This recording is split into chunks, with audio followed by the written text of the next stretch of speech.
In the vast, untamed heart of the Serengeti, where the wind hums ancient songs through dry grass and baobab trees stand like sentinels, lives a man whose name carries the weight of legend, Mr. Makana.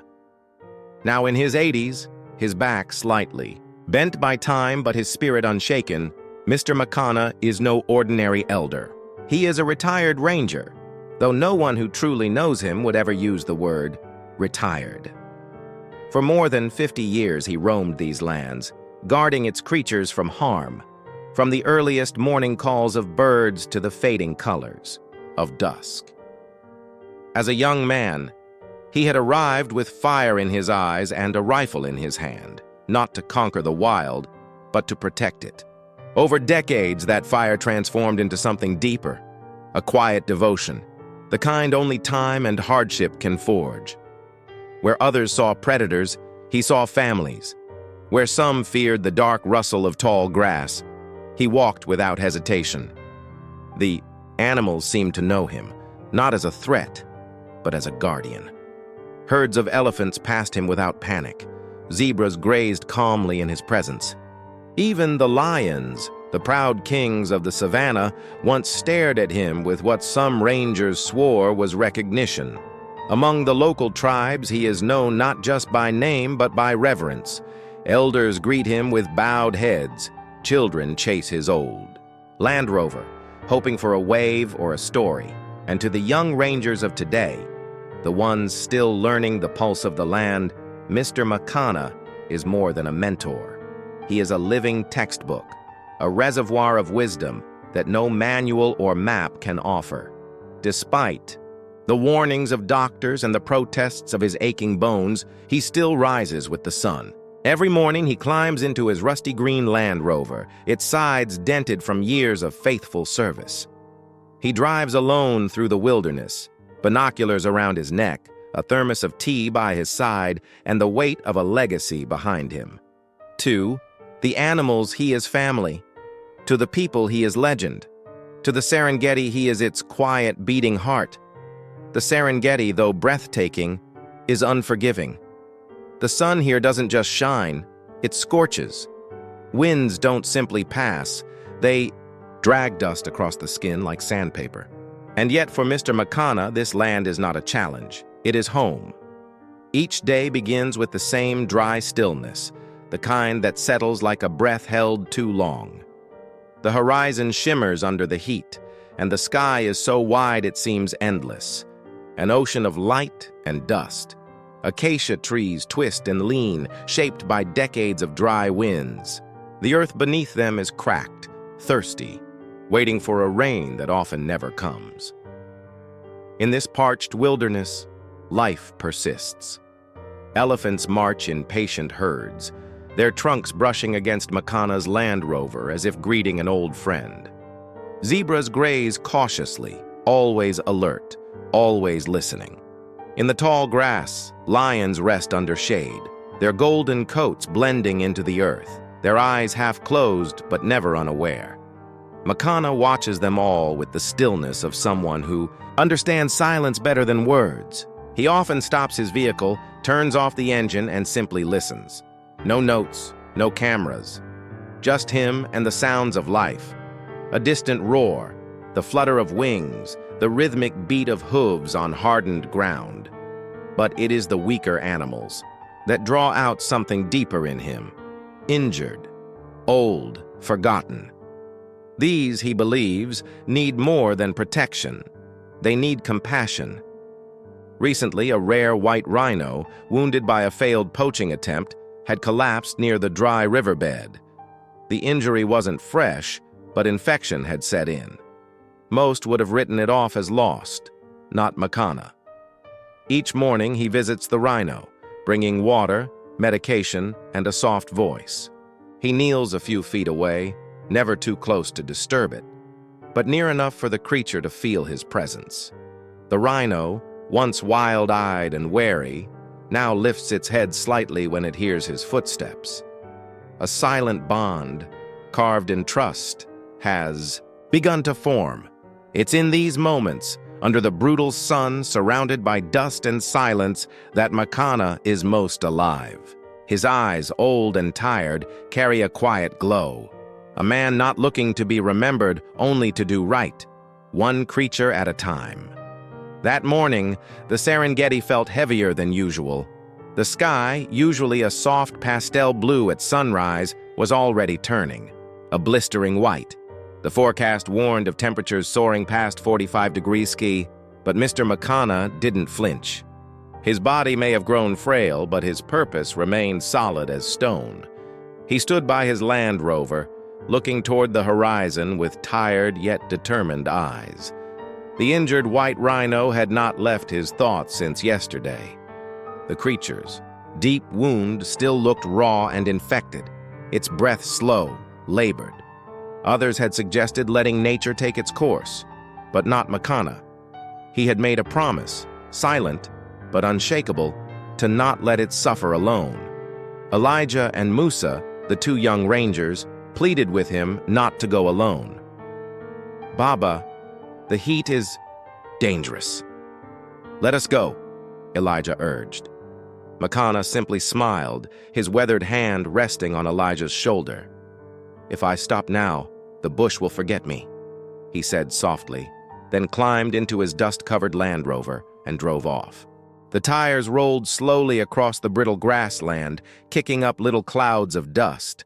The heat waves danced above the bonnet, warping the landscape into a surreal shimmer. Inside the cabin, the air was stifling, like breathing through cloth, soaked in fire. Still, Makana pressed on, sweat trickling down his brow, his eyes locked ahead. After nearly an hour of bumpy driving, he reached the grove where the white rhino lay, beneath a scraggly tree, its massive body heaving gently. The sight struck him. The rhino, though enormous, looked fragile, like a crumbling monument of strength. He stepped out, his legs stiff from the heat. He approached quietly, careful not to startle the animal. The rhino turned its head slightly. Their eyes met, a silent exchange of trust and pain. But then suddenly a sharp pain bloomed in his chest. It came like a hammer, stealing his breath in an instant. He staggered, grabbing his ribs, gasping for air. The world blurred, the golden plains tilted, his knees buckled. He collapsed onto the dry earth, his face pale, eyes blinking against the sun. The rhino grunted softly, its ears twitching. Somewhere in the distance, a zebra brayed, and the wind carried it like a call for help. The Serengeti stood still. Mr. Makana lay sprawled on the cracked earth, his body half shadowed by the scraggly tree. His chest rose and fell in short, panicked bursts. Sweat soaked his shirt, his skin pale under the cruel sun. His hat had fallen nearby, resting beside a thorny bush like a fallen crown. A few feet away, the wounded white rhino lifted its head. Its eyes blinked slowly, sensing something was wrong. The massive beast turned slightly and let out a low grunt, a sound not of pain but concern. It stood shakily, inching closer to the man who had sat with it every day. For a moment, the rhino just stood there, towering over him, as if watching over an old friend. Far in the distance, Elijah and Musa were tending to the zebras when a garbled sound crackled through the handheld radio. "Musa, Eli, need help." Both froze. Elijah grabbed the radio, his eyes widening. "Baba Makana?" There was no reply, just a long, empty static. Without hesitation, they jumped into their jeep and sped across the dry plains, hearts pounding louder than the engine. The sun was now a blazing torch in the sky, the road a shimmering blur of heat and dust. It didn't take long to find him. The sight stopped them cold. Makana was motionless, his face twisted in pain, one hand still clenched over his chest. Elijah ran to him, fell to his knees. "Baba, can you hear me?" he said, voice cracking. Musa checked his pulse, faint and fluttering. Then he searched frantically through Makana's shirt pocket, then the glove compartment. "He doesn't have his medicine," Musa whispered, panic rising in his throat. Elijah slammed the emergency button on the radio.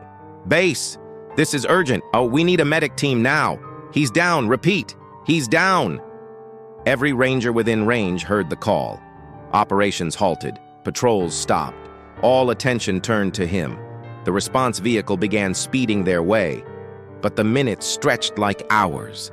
Elijah held Makana's hand, his voice trembling. "Stay with us. Please, not yet. We still need you." Makana's lips moved faintly. A whisper, a memory. His eyes slowly drifted shut, his breathing shallow, fragile like the wind. The rhino did not move, only stood beside him, silent and still, and the sun burned on. The moment the emergency vehicle screeched into the sanctuary's medical center, everyone was already waiting. Rangers, staff, even a few locals stood by, their faces tense, hearts pounding. Elijah and Musa jumped out of the vehicle, carrying Mr. Makana between them. He felt too light, like the weight of his years had already begun to leave him. His breathing was erratic, his skin cold despite the blistering heat outside. Inside the small clinic, doctors moved swiftly. Defibrillator pads pressed to his chest, oxygen mask secured, adrenaline injected. The room filled with frantic beeping, sharp commands, and silence between breaths. Outside, the sky began to dim as clouds rolled in. The first shadow over the Serengeti in weeks, 15 minutes. That's how long the doctors tried. Then quietly, one of them stepped back. "I'm sorry," he whispered.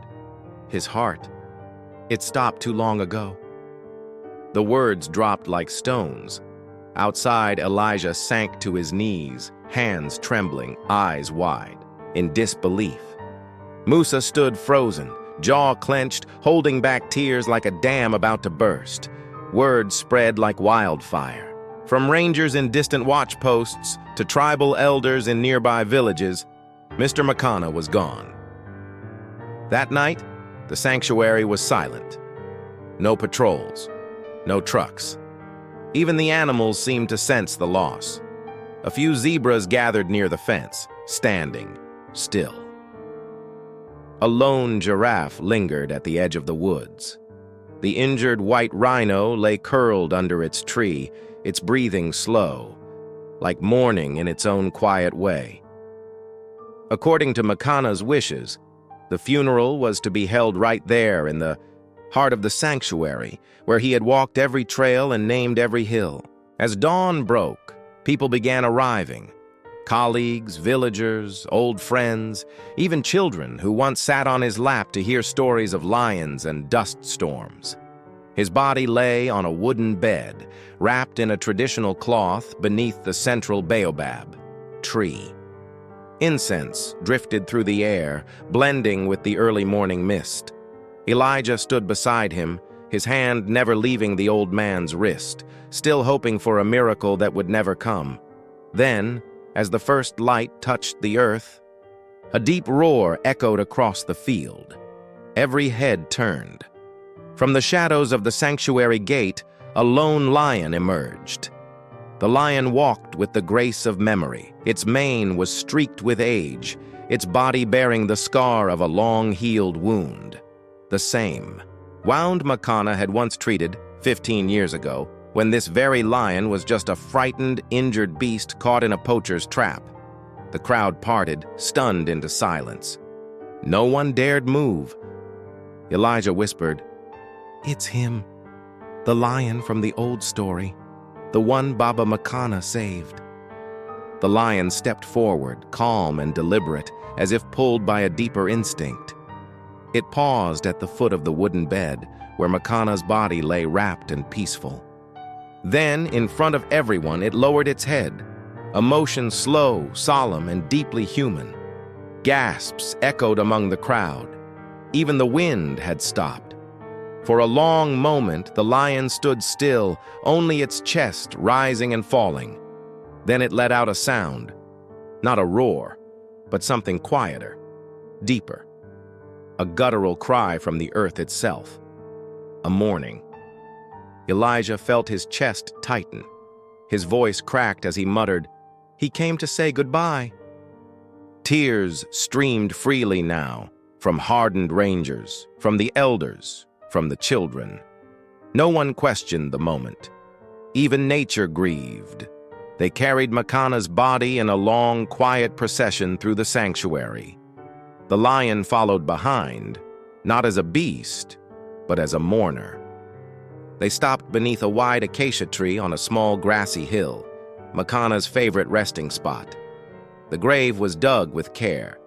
A stone marker, carved with his name and the years he served, was placed at the head. Elijah and Musa placed his ranger hat on the stone. "For the man who taught us to see not just animals, but souls," Musa whispered. As they began to leave, the lion stayed behind, lying beside the grave. Hours passed. The sun dipped low, turning the sky blood red, and the lion remained, eyes fixed on the mound of fresh earth, watching, remembering. Even days later, staff would report seeing the lion return, sometimes at sunrise, sometimes at dusk. It never made a sound. Just stood there, still as stone. For the Serengeti had lost a guardian, but it had gained a legend. As the last shovel of earth sealed Mr. Makana's resting place, a deep, almost sacred silence fell over the hill. The breeze shifted, softer, cooler, as if the Serengeti itself was exhaling in grief. And then the lion moved. It stepped forward with regal grace, its eyes fixed on the mound of earth where the man now lay. It came to the head of the grave, paused, and then, slowly, reverently, bowed its head, letting its heavy mane brush the soil. People gasped, but no one made a sound. Cameras were lowered. There was something ancient unfolding, something that didn't belong to men or beasts, but to time itself. Suddenly, as if from Makana's own memory, a flashback played in Elijah's mind. 15 years ago, the dry season was unforgiving, the grasslands brittle. Rangers received a desperate radio call about a lion caught in an illegal steel trap. Most hesitated. It was risky, perhaps fatal. But Makana didn't. He drove alone, toward the far edge of the reserve, where poachers rarely dared set foot. There, under a dying tree, he found it. A young male lion, leg crushed, eyes wild with fear. Blood pooled around it. Flies buzzed in the air. Makana approached slowly, whispering to it in Swahili. The lion bared its teeth but didn't move. Carefully, Makana removed the trap, cleaned the wound, and wrapped the leg with his own scarf. He stayed by its side all night, keeping away jackals and darkness. That lion survived. And now, it had returned. Back in the present, the lion let out a low, throaty roar, not loud, not violent, but long and sorrowful. The sound carried far across the open plains, bouncing off trees and stones, filling the sanctuary with an ache that words could not reach. Children cried softly. Elders lowered their heads. Even the wind changed direction, carrying the roar like a prayer. No one spoke. No one dared. Nature itself had come to grieve. The lion took one last look at the grave, turned away, and walked slowly toward the savannah, its massive form slowly fading into the golden grass, like a spirit returning. To legend, Elijah whispered, "It wasn't just goodbye, it was thanks." The sun hung low in the Serengeti sky, bathing the land in warm amber. Under the shade of a grand fig tree, the oldest in the sanctuary, Mr. Makana was laid to rest. Its branches stretched wide as if to embrace him, the same way he had embraced the wild all his life. Elijah and Musa lowered the final stone onto the grave. They stood in silence, the weight of loss pressing down like the heat, but heavier. Beside them, the lion stood still, its eyes fixed on the mound of earth, ears twitching at the whispering wind. No growl, no roar, just a presence, powerful and peaceful. Moments later, the lion turned. It took one long, slow glance at the fig tree, then disappeared into the golden grass, melting into the wild as if it had never been there at all. But its spirit stayed. In the days that followed, a wooden signboard was placed at the base of the tree. Carved by hand, its letters simple but eternal, in memory of the man who spoke the language of the wild. And beneath it, a quote from Makana himself: "Protect them not because they are weak, but because they are us." Elijah and Musa took over his old Land Rover, patching it up but never repainting it. They began training young rangers, telling stories of how Makana once walked barefoot for miles to protect a single turtle, or how he stared down a charging buffalo with nothing but calm and patience. His mission became theirs. And sometimes, at sunset, just as the sun kissed the edge of the horizon, the lion would return. He'd sit quietly by the grave, tail swaying slowly, as the birds chirped their last songs of the day. Not every evening, but just enough to remind them all. Makana wasn't truly gone. He had become part of the land, the rustle in the grass, the shadow in the trees, the silence before a lion's roar. If this story touched you, share it. Let the world know that legends still walk among us, and when they leave, the wild remembers. Subscribe for more stories that keep their spirit alive.